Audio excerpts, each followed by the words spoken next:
12th का class जो हम पढ़े थे उसी का आगे पढ़ेंगे कि नाभिक रागी प्रतिस्थापन अभिक्रिया के कुछ नियम हैं, उसके त्रिविम नियम हैं, हम लोग उसको पढ़ेंगे। हेडिंग हमारा रहेगा नाभिक रागी प्रतिस्थापन अभिक्रिया के त्रिविम रासायनिक पहलू। इंग्लिश में इसको कहेंगे stereo chemical aspect of nucleophilic substitution reaction. ये देख लेंगे, ये इंग्लिश में है। हम लोग जो SN2 या SN1 रिएक्शन जो पढ़े थे उसमें त्रिविम रासायनिक सिद्धांत का नियम कैसे लगता है उसी के बारे में पढ़ेंगे। तो आज हम लोग पढ़ेंगे कि SN1 अभिक्रिया पूर्ण त्रिविम समावयवी प्रतिलोपन के साथ समाप्त होती है, जबकि SN1 अभिक्रिया रेशमीकरण के साथ समाप्त होती है। तो हम लोग पढ़ेंगे कि त्रिविम रासायनिक सिद्धांत क्या है। अब त्रिविम रासायनिक सिद्धांत में कुछ हेडिंग है जो हम लोग पढ़ेंगे। पहला है समतल ध्रुवित प्रकाश, ध्रुवण घूर्णकता, कायरलता, धारण, प्रतिलोपन और रेशमीकरण। इंग्लिश में इसे कहेंगे plane polarised light, optical activity, sterility, retention, inversion, racemisation. ये हम पढ़ेंगे। हिंदी में जब पढ़ेंगे हम लोग तो पहले इंग्लिश में जान लें क्या होता है। Stereo chemical expect of nucleophilic substitution reaction.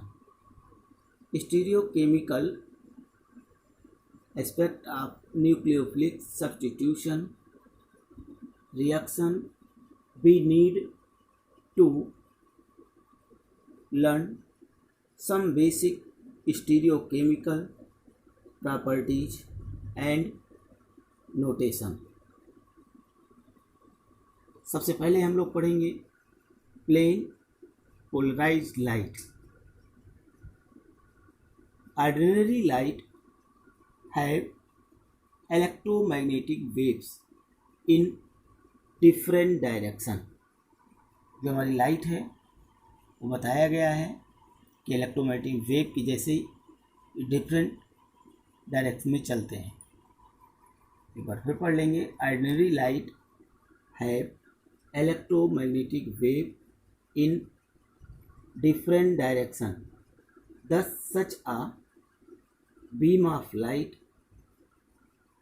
which has vibration of electromagnetic wave only in one plane is called plane polarized light।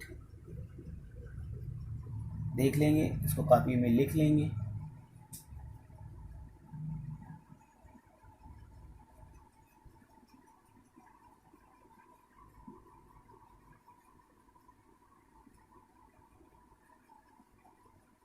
Next आ जाएगा optical activity.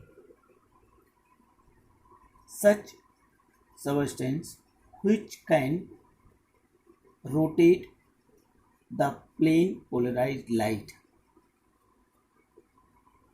are called optical active substance, and the property of a substance for rotate the plane polarized light is called optical activity। इसका ये figure बना लेंगे, देख लें। ये दिया है ऑर्डिनरी लाइट, दिया है निकोल प्रिज्म रख दिया गया है, और इसके बाद ये बन गया है प्लेन पोलराइज्ड लाइट। हिंदी में समतल ध्रुवित प्रकाश पढ़ेंगे हम लोग। समतल ध्रुवित प्रकाश साधारण प्रकाश में विभिन्न दिशाओं में तरंगें होती हैं, उन्हें विद्युत चुंबकीय तरंगे कहते हैं। इस प्रकार की एक किरण केवल एक समतल में चुंबकीय तरंगों का कंपन होता है, उसे समतल ध्रुवित प्रकाश कहा जाता है। दूसरा है ध्रुवण गुणकता। ऐसे पदार्थ जो समतल को ध्रुवित प्रकाश में घुमा सकते हैं एक्टिव सब्सटेंस कहते हैं, और समतल को ध्रुवित प्रकाश को घुमाने के लिए किसी पदार्थ के गुण को ध्रुवण गुणकता कहते हैं। ये आज का इतना क्लास है, इसे कॉपी में लिख लेंगे। थैंक्स।